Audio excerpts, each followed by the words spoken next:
Good morning. This is John from the Springs Mennonite Church, and I'm happy to be with you today. Here it's a Monday, going to start a new week.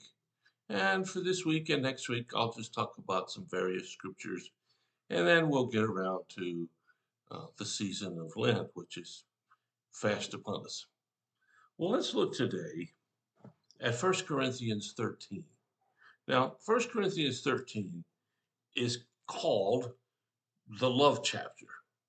It has a lot of stuff to say in it about loving and caring for each other. In fact, it's a very popular chapter to read at a marriage ceremony when you're talking to a new couple to become one and all of that kind of stuff. But here at the very end of it, there's a real simple little verse that really means a lot, I think. And maybe after I'm finished, you might think the same thing.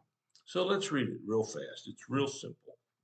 Three things will last forever: faith, hope, and love.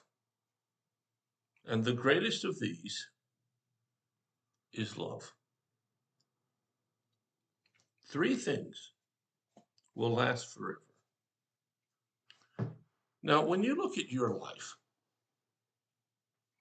what kind of a legacy are you building? I know some people are trying to build a financial legacy. They want to earn a lot of money and distribute it someplace. Maybe if you have a ton of money, you even do something like make a foundation that supports something long after you're gone. I kind of did that. I've got a couple of scholarships at schools that have been endowed over the years. And the idea being that long after I'm a blurb in history, the money will still be going to help somebody in a way that I wanted it to. So that's a worthy goal. And if you're doing that, I applaud you. That's a good thing. Now, if you're just building up wealth so you can buy lots of things, just remember this. Those things don't last. Sometimes they don't even last much longer after you have them. But, you know, I know a couple of guys that collect cars. They got some really neat cars. And I kind of think that'd be really great to have a garage with several or more strange, new, old, unusual cars that I could drive around a little bit here and there and do something with. But, you know, they're not going to last. Other people build monuments to themselves.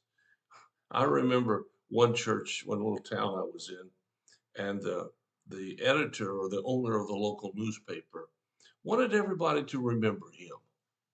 And so he built this, I guess it was 20-foot tall, black granite uh, post in the cemetery where he was going to get buried. I don't know what you'd call that thing.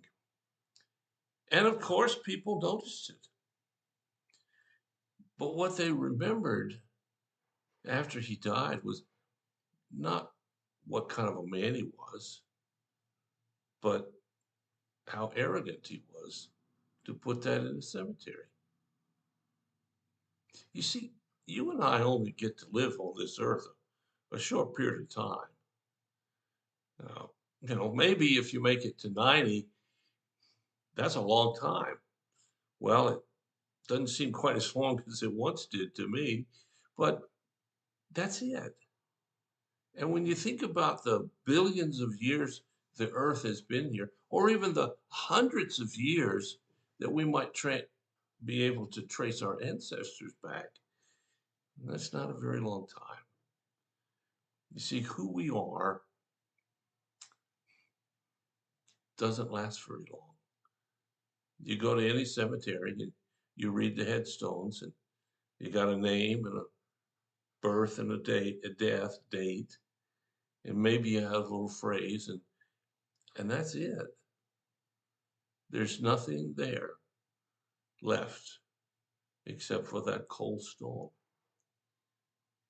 So you think about these folks lived entire lives, and it's reduced to that one little headstone. So let's think about your life. What legacy are you going to build? Well, this one tells us what we ought to build.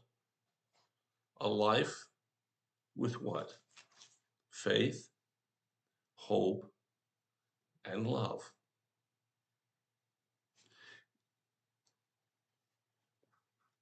I think about my ancestors.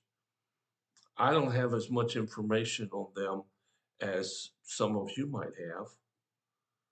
I can't trace them back very far. So I just go back to the ones that I knew personally, and I try to remember who they were. And my maternal grandmother is the one I remember being someone who had a lot of love, a lot of hope, and a lot of faith. And she will be endeared to my heart and my life for as long as I live, and then even longer because my granddaughter is named, my granddaughter is named after her. You see, the legacy we live for is something that ought to be worthwhile. And I know people who don't know the Lord, and maybe that's you, think these other things are worthwhile, but they're only worthwhile for a small period of time. Whereas a life lived of love and hope and faith is remembered for many, many years. And perhaps you have someone like that. I know in my church, people often speak of an ancestor who they very fondly of because she or he were such loving people. Now, they also speak about some who weren't loving people, but it's not the same kind of reputation if you kind of catch my drift. So, in your life today, how are you living it? What are you living it for? For yourself, for fun, for excitement, for an adrenaline rush? Or you're living it to demonstrate faith, hope, and love to other people? And is the biggest gift you have to give to them an inheritance? Or is the biggest gift you have to give to them a life of love and faith and hope? I wish my parents had given me that, but they didn't.